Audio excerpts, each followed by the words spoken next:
Welcome to the Powercat Podcast, GoPowercat.com's Kansas State Athletics Show.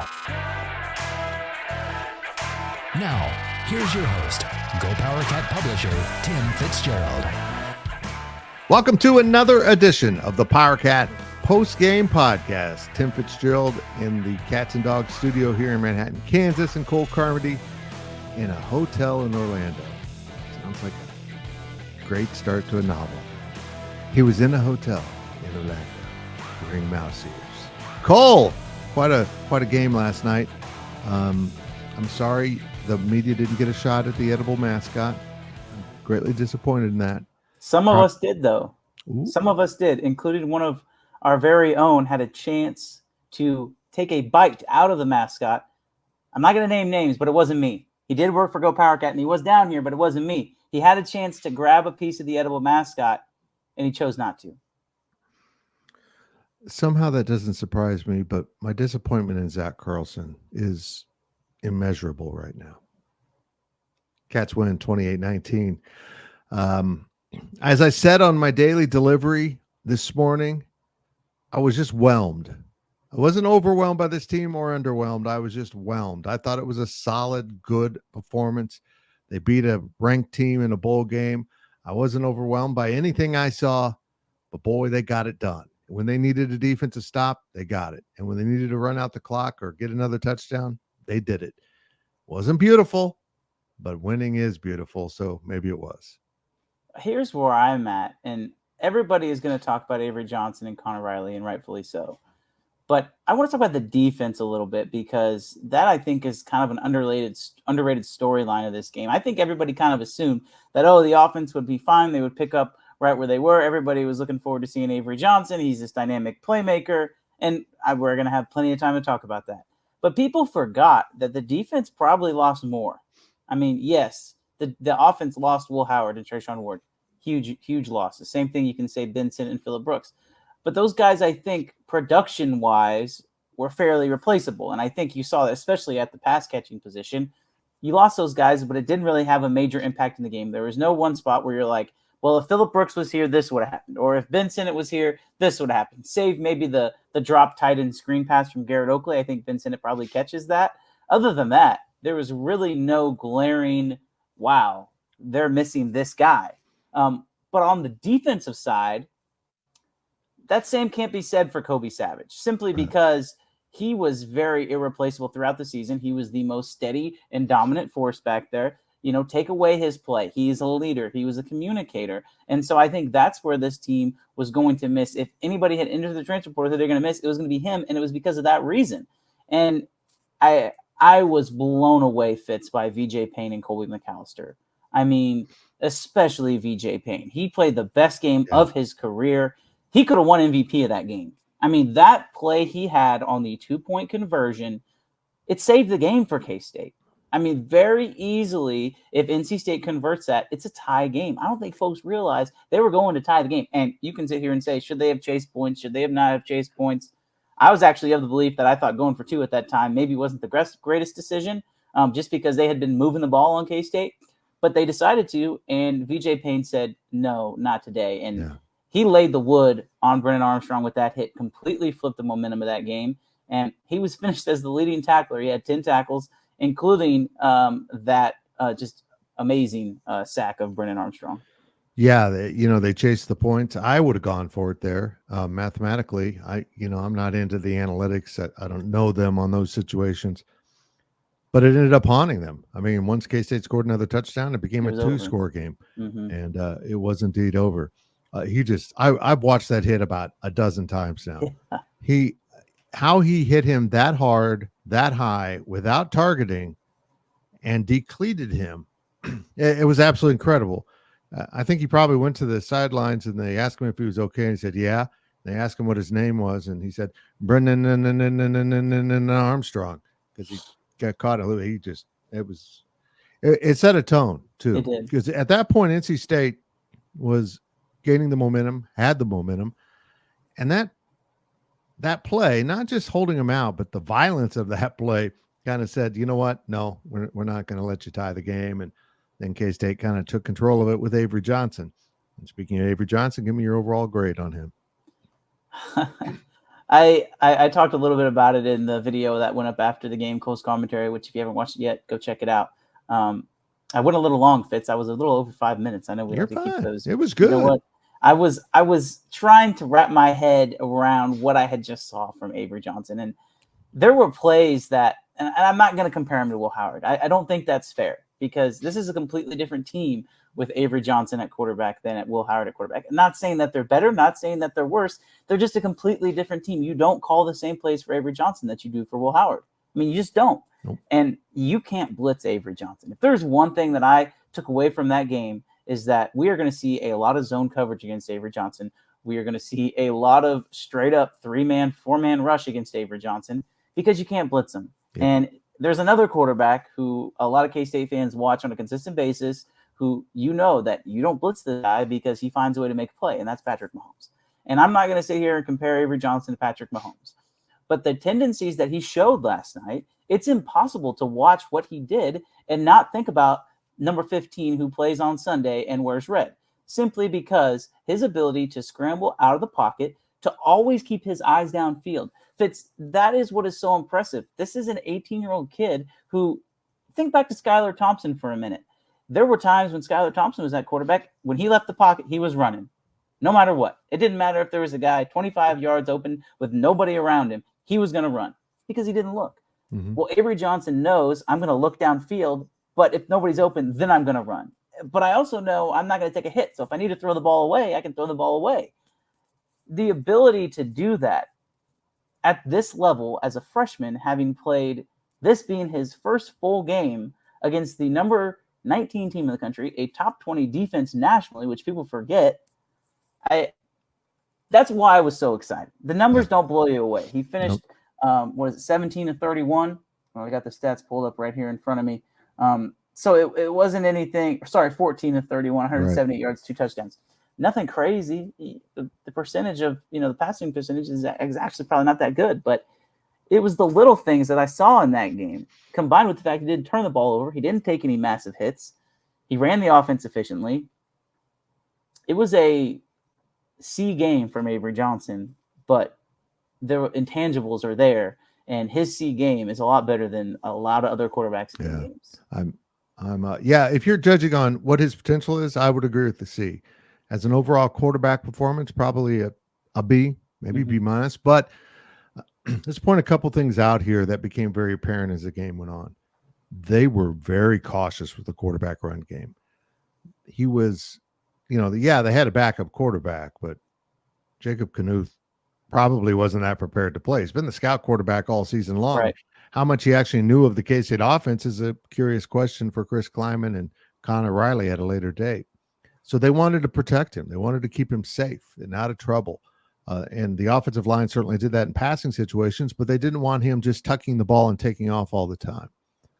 But this kid's patient with knowing the importance of the down. Okay, it's second down. I'm just going to throw this one away and live for third down. Or it's third down. We're not in good field position. There's plenty of time in this game. Let's just throw this one away, punt, and start again. Right. He made the right decision virtually every time on when and where to throw the ball. And his receivers didn't do him any favors. You mentioned Oakley's drop. There were some other drops in there in this game that honestly, the guys need to make those plays. And I also think one of the things I didn't see from the receivers that we've seen Mahomes struggle with this year, as you make that comparison, but has always been good to him in the past, is receivers coming to him. Yeah. When he rolls out and the play's breaking down, the receivers all make themselves available. Now, it's been a breakdown on the Chiefs. As a Chiefs fan, I've watched that happen. And it's something these guys are going to have to learn. When you got Avery back there, you got to keep getting open. The play broke down. Your route's useless. Go find space. And if you do that with it, the way this kid keeps his eyes up is absolutely amazing. That is a hard thing to do when you have all this noise around you, all these guys trying to take you out. And there's Avery Johnson just kind of coolly rolling away from, a 290-pound defensive tackle. Cole, it was impressive at times. Yes, the passing percentage wasn't great. But when he chose or they chose to run him, man, that touchdown run, that just is a little glimpse of what he can do. He just took the ball, had a great pump fake that was totally useless. He wasn't passing the ball where he pump faked it from. The guy just flinched enough. It broke him down just enough where Avery dumped him on his ass and he ran right by him. I watch some of these things Avery Johnson does on the field. I listen to Avery Johnson in press conferences, and when we talk to him, how is this kid a true freshman? I just, his maturity, both as a person and as a quarterback, is astonishing. Fitz, he is wise beyond his years. And on that particular run you mentioned, I'm sitting up there in the press box, and I'm actually not around any K-State media. I'm not around anybody who covers K-State on a consistent basis. I was actually next to NC State people. And I had a good conversation with some of the people who cover NC State. This is a program that's a lot like K-State, and they are trying to get over the hump. Dave Doran, people forget, he's been there for 10 years now, and they have yet to win 10 games. They've lost 4 straight bowl games. Anytime they go up against any kind of good competition, this seems to happen. Mm-hmm. But they felt like they would win this game. There was a lot of confidence in that fan base. There was a lot of confidence in that locker room that NC State was going to win this game, and they were going to use this and springboard it into the next year. Well, you can kind of tell that bleeds over into the people that cover the team as well. On that particular play, the guy sitting next to me, Avery gets out. I believe that might have been a third down, or maybe it was a second down. It was a third down, yeah. And so that was a big play. And he said, oh, they're going to get him. Nope, he's right there. There's no way he gets out of this. And I just turned to him as the play's going, and I go, no, that's going to be a touchdown. And sure enough, makes a guy miss, makes another guy miss, gets in the end zone for 6. It's like, this kid is different. And Dave Doran was asked a question by Mitch Fortner from K-Man in the postgame. Hey, have you seen a true freshman quarterback like Avery Johnson before? And honestly, Dave Doran was a little standoffish. He was kind of a jackwagon. And he said, yeah, I have, actually. I have.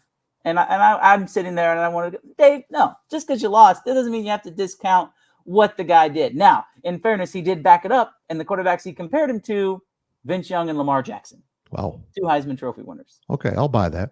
So maybe he walked it back a little bit.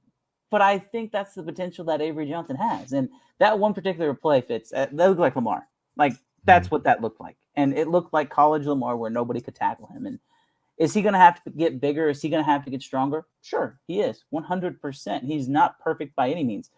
But his attitude lends itself to that. You pair him with a good offensive coordinator, you pair him with a good quarterbacks coach, and this kid is going to grow exponentially, and I think be the best quarterback in the Big 12 and a top 5 quarterback in the country at this time next season. He has that kind of potential, and you saw it. You saw it. Everyone and their mother saw it on Thursday night at the Pop-Tarts Bowl. It was everything he did. You could just see this is different. What he is doing right now is not easy, and it is just different. I know you voted for Avery as player of the game. I know he probably deserved it. You picked him as player of the game also in your top 10 performers. DJ Giddens, 28 carries, 152 yards. I might have voted for him, Cole. It could have been. It was either going to be him or Avery, and he was a workhorse. That amazing kid, he was not going to go down. And from the first snap, it was impressive. 8.8 yards per carry in the first half. He finishes 5.4. NC State kind of figured him out a little bit in the third quarter, but they figured out K-State in the third quarter. But when they needed to make an adjustment, when they needed it, when the tough got, what they say, what is the saying? When the tough gets going, the going gets tough. When the going gets tough, the tough gets going. Yeah. I love it when you screw up sayings. It's kind of your signature. I love it. Right? Well, DJ got going. And yeah, he did, man. He was, you want to go back to that first touchdown play too, Fitz. We have to talk about that. Avery Johnson saw the blitz coming, checked to the play, and DJ knew exactly what to do. He saw the blitzer. He saw, okay, there's nobody covering, so he just released. Avery hit him immediately. Touchdown. That is a sophomore and a freshman figuring it out. They repped it a few times in practice. Hadn't run that play all year, but Avery Johnson checked to it, told DJ. They executed it perfectly on 4th down. Those 2 guys in the backfield together are something else. Well, and you also have this, Cole, that it struck me that he checked to that play. He recognized the defense. He checked to it and got him in the exact right play and then executed it perfectly. But he ends the game with a touchdown to Jace Brown, 11-yard touchdown pass. That was also a check. His two touchdown passes in this game, he checked at the line of scrimmage, read the defense, and made a play. And I'm going to be honest here. I think that was something that's been lacking from the offense. I think Will rolled with the play too often. Mm-hmm. He counted the box and said, we'll just run it anyhow. And it just didn't work. And I know he's taken, stuff from the sidelines too, but these were Avery checks. It was like, no, this is what we're going to do. And if you get a quarterback that can do that, can check properly at the line of scrimmage, man, you're going to win a lot of football games. If you can cut out that whole step of looking to the sideline, that look over, and maybe you do that as a decoy, I'm not sure. But if you can make that less part of your game, the defense is going to have more problems adjusting, because you can see them reading, what the changes are, and they got it wrong twice, and they paid the price. Yeah, they did. And you talk about DJ, and we have to talk about that offensive line too. I mean, yep. I'm sure we were going to get to that, but this is the perfect storm, the perfect scenario for Avery Johnson to make his debut. First of all, I understand there's no backup quarterback, so maybe you take that out of the equation. But there didn't have to be a backup quarterback. K-State could have 0 other quarterbacks on the roster, and Avery would have been fine. He was not touched the entire night in the backfield. That offensive line played its best game of the season when it had to, and those guys were incredible. Cooper Beebe, I think that was a top 5 game for him as a K-State player, because he was absolutely mauling everyone. KT Leviston had an outstanding game. Christian Duffy, I thought, played a really good game. And Hayden Gillum, once again, the undersized polling center, finding a way to clear the path. I mean, that's a legacy game for those guys. And I was really happy for them, right? We do this and you get to know them personally. Yep. And I was really happy for those offensive linemen, because they very easily could have said, we're not going to play in this game. Their quarterback, their friend, to be quite frank, Will Howard, decided that he was going to move on. It could have been very easy for those guys to say, okay, this is a new chapter of K-State. They're kind of, everybody's moving on, but we're going to move on too. But they decided that they were going to stay. And a lot of that had to do with the guy who was calling plays. Yep. He stuck around. He got his opportunity, and they were going to make sure that they helped him out, because Conor Riley developed them. He helped them grow as young men, and they wanted to help him grow as a coach. Kansas State wins the Pop-Tarts Bowl 28-19.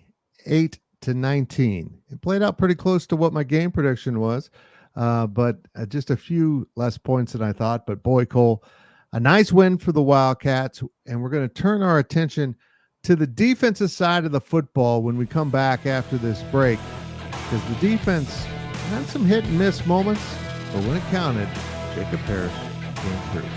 You're listening to the Powercat Post-Game Podcast featuring Fitz and Cole. We'll be right back. GoPowercat.com's Powercat Podcast continues after this short break. Welcome back to the Powercat Podcast. Welcome back to the Powercat Post-Game Podcast. Tim Fitzgerald, Cole Carmody. I am in Manhattan. He is in Orlando. Did you guys get in some golf? We did not play golf today. We went to Disney Springs. What is that? It is like the way I described it was the Legends on steroids. It is a tourist destination. We didn't buy anything, but we walked around. Unfortunately, I broke my own rule. I don't usually eat barbecue that's not Kansas City, but Zach convinced me that we had to try this place, and it was about how I expected. So there you go.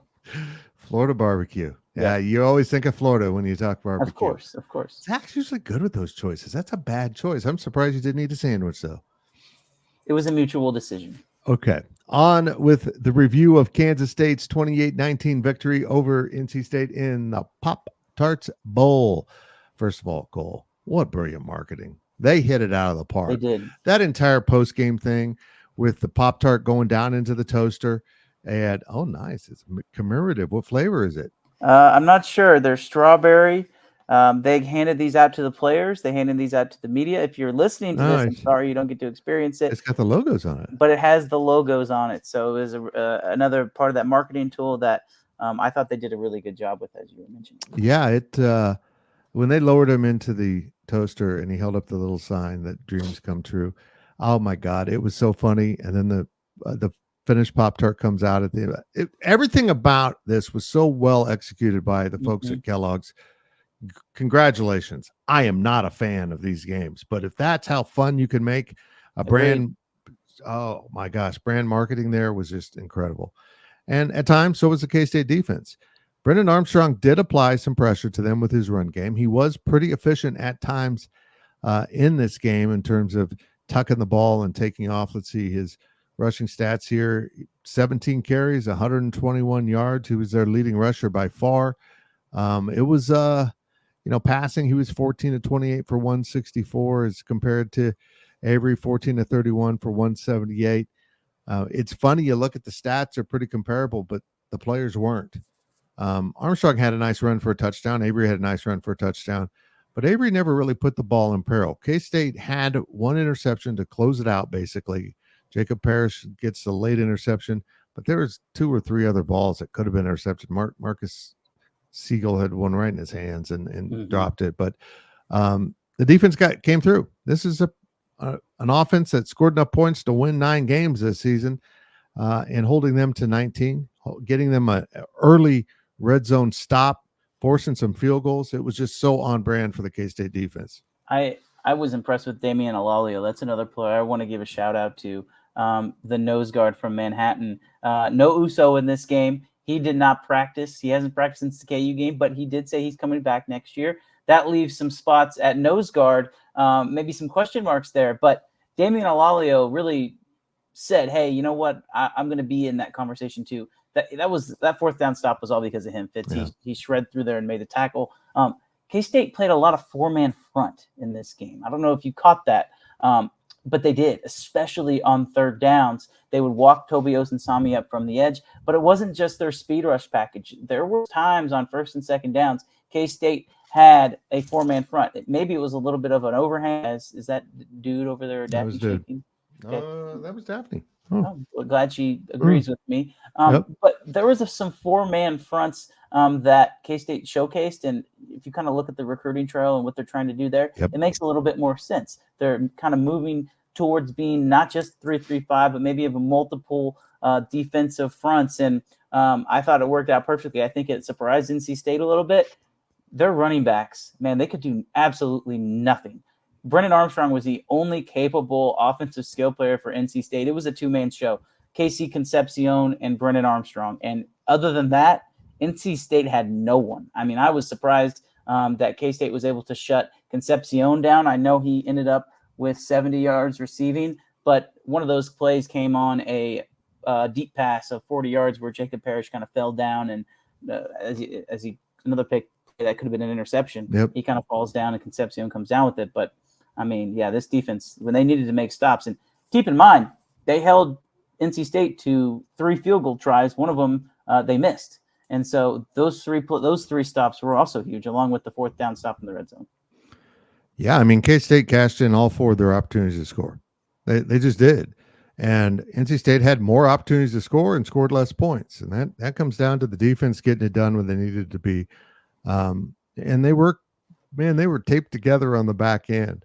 They just they've run out of linebackers. They just had to play what they had, and they had some young safeties running around. And I thought they got out of that pretty good. That third quarter, I don't know about you in the press box, but I think all of us were like, uh-oh. They made some great halftime adjustments at NC State. Can K-State readjust? And by God, Joe Klanderman and the crew got it fixed and got it settled down. 10 players that started in that game on the defensive side of the football are all returning next year. Wow. Think about that. Khalid Duke's the only one who's expected not to come back. He hasn't actually said he's going to go to the draft. He hasn't said if he's going to come back or not. I'm not ready to actually say that he's not going to come back, because if he hasn't said he's going to the NFL draft by now, there might still be some decisions to come with Khalid Duke. He maybe didn't have the season he wanted to have this year. But I pointed this out on the Fitzcast, that I don't expect much more to happen with guys making decisions to come back or transfer portal guys coming in until after the portal closes. And that way, hey, we're bringing in a receiver. Your receivers don't hit the portal. And I think that's what's going on now. It's going to be kind of a quiet time. I know Chris Kleiman's taking some time off, just a brief little time off, not anything extended, because it's been an amazing grind from the season. you get to the end of the season, you think, oh, let's take a breath. Not for these coaches. They just go right into recruiting and the transfer portal and preparation. Oh, yeah, your offensive coordinator took another job. Got award ceremonies. It's just a constant motion until that game's over. And it's going to take going to sit up by a beach, I think, for a while. But he's still got a lot to do here. He's got to decide if Conor Riley is his offensive coordinator, who is going to coach the quarterbacks. Will that individual be a co-coordinator with Conor Riley? I look, at this point, I know Conor Riley is going to have offensive coordinator in his title. Whether it's full on all by himself or a co is the question. I continue to question whether he wants to be up in the press box and away from his troops as an offensive line coach. And I think, we might have co-coordinator things where the quarterback coach is up in the press box. But give me your overall evaluation of what Conor Riley did. I'll be really honest. I wasn't blown away, but, hearing some of the limitations with taking Avery out of the quarterback run game a little bit, I understand. And you know what? I just don't think receivers were available. Again, you can't call successful pass plays if your receivers aren't getting consistently open. It's a problem that's been lingering with this program for many years. It's got to get solved with this class, and they've already missed out on some transfer portal guys. Is Conor Riley the right guy? Yeah, that's a good question. I think that the first two quarters looked like the answer was a resounding yes. I think after that, there were maybe some more questions that started to emerge as to what's going wrong in the second half, right? To be completely honest, I would be totally on board if Kansas State named Conor Riley the offensive coordinator. I know that that's maybe not a very popular take, but the way he develops offensive linemen, I would be very intrigued to see if that trend can continue for some of the other players on the offensive side of the football. So I know that the offensive line is his specialty, and I get that. But what he's been able to do with that group kind of should give you confidence that, well, if he's able to develop these guys, maybe he can develop the rest of the offense. I think that as far as the game goes, again, you're right, Fitz. When Jace Brown, Keegan Johnson, Jaden Jackson, those are your top three receivers. There needs to be some reshuffling there. I think Jace Brown can be a really solid receiver. I'm not ready to say he can be a number one receiver, but he can be a number one target. They opted to play him on the outside and play Seth Porter in the slot. I know there was some fans that maybe were a little bit frustrated with that, but I think Seth Porter earned that opportunity to showcase that in his final game. And I'll be completely honest. I had talked to several scouts. There was a few scouts there from the CFL, and Seth Porter was one guy that they were circling on their radar as we want to see what this guy can do because they think he might be a fit for their game. So I don't know if that had anything to do with that. But I do know that Seth Porter did make a big play when need be. There was a third down conversion he had to catch for 15 yards and a first down. That was a big play that K-State needed. Very well could see Trey Spivey on the outside next season, along with Keegan Johnson and Jace Brown in the slot. Those three receivers, I think, are guys that will be backbone guys for this offense. But if they go get another receiver from the portal, I think you feel really confident about 4 receivers and potentially the return of Jane Jackson as well, guys that will be able to make plays for you, along with Garrett Oakley. So I think the playmaker and the offensive skill position side of things is actually trending in the right direction. The question is, do you want Conor Riley to be there with them? Sure, you can say the third quarter was not good, but go back and watch the fourth quarter. Go back and watch those 16 plays on that 7-minute drive. They called plays specifically designed with an end goal of mind. We are going to run the ball down their throat. When they are expecting run, we're going to run a play action pass for a touchdown. I think there's some things there. Does he call plays like an offensive line coach? I hate that narrative, to be completely honest, because I think the best play caller of all time, and Andy Reid, he's an offensive line guy. I think offensive line guys get a bad rap, being a former offensive lineman. But I do. I think Conor Riley can take this job with anything. There's a learning curve there. People want to compare him to Colin Klein, but people also forget that was a 6-6 LSU team with literally third stringers, and also a 5th-year, 6th-year quarterback, a guy in Deuce Vaughn who was pretty dang good, and some other very veteran receivers. So you cannot compare those two circumstances to what Conor Riley walked into with freshmen and what Colin Klein walked into with 5th and 6th-year seniors. I agree. I want to point out Seth Porter also had a punt return for a touchdown. He did. Called back for an absolute trash call. What was the reaction like on the Fitzcast, by the way? Well, I meant to go back and look. They didn't put up the flag symbol. The flag we never saw the flag get thrown. It must have been really late. It was. Every time they showed the replay, there's no flag anywhere in that frame.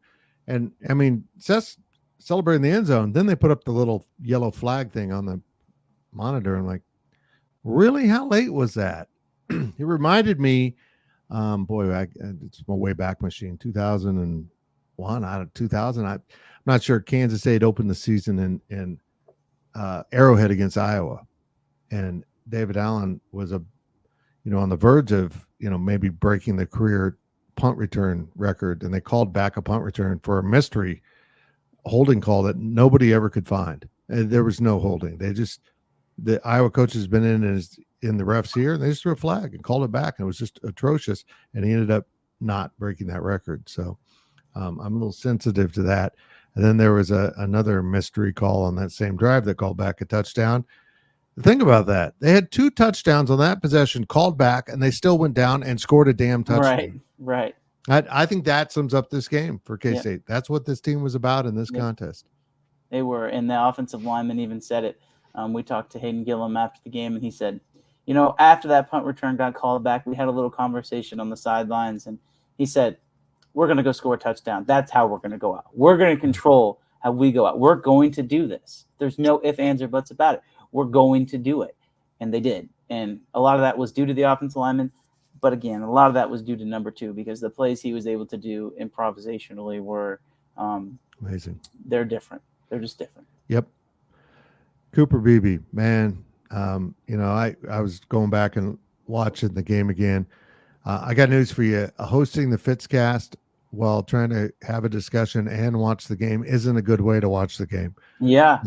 Particularly when I had really bad computer issues in the second half. My computer decided to start to shut down. And if my computer shuts down, the whole podcast shuts down. So it was kind of a tense moment there. But one of the things Andre Ware got right in this game, and I totally forgot where I was going. Cole, I did it again. What? Cooper Beebe. Was that Cooper Beebe did it the right way. He came back. He played to the end of his career. He didn't fear that injury.